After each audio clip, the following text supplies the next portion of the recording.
Resumed from the original text, The Man Who Helped Feed the World, written by him Harvard. This story happened in northwest Mexico's Yaqui Valley in the early 19th with the just married couple of Kathy and Cappy Jones. By 1931, Kathy lost her husband, but she stayed working on the Yaqui Valley Experiment Station, which is an agricultural research center. By 1945, the valley grew quite a lot. Both Kathy and her neighbor experienced a rat infestation. This made Kathy to communicate with him. He was a young American man who was known for setting up a camp nearby the Rockefeller Foundations. His name was Norman E. Borlaug. The wheat he used to harvest did not quite resist the dust, and this ended up in a lot of ruined crops. In some regions, Borlaug researched and found out that he could work on the field for longer seasons than what they usually did, and also with different varieties of wheat.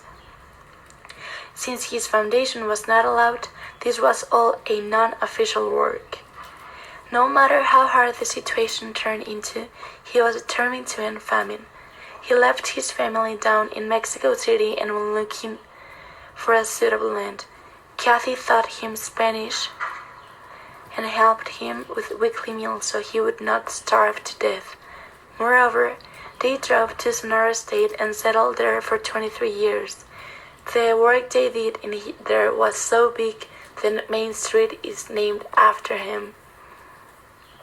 In the book The Population Bomb, written in 1970s, they predicted the people were going to starve due to high demand on food and how population was growing at a higher rate than suppliers, but the book was wrong.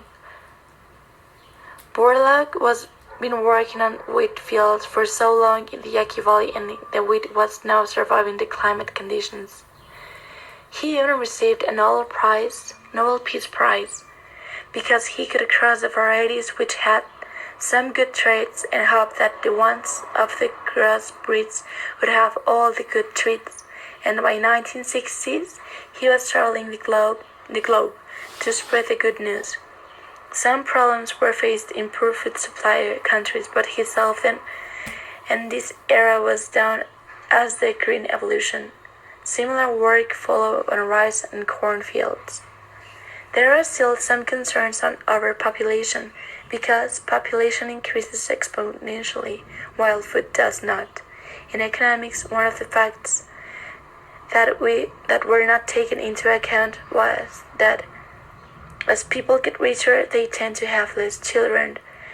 Since the year this prediction was made, annual growth has fallen from its 1968 peak of 2.09% to 1.09% in 2018.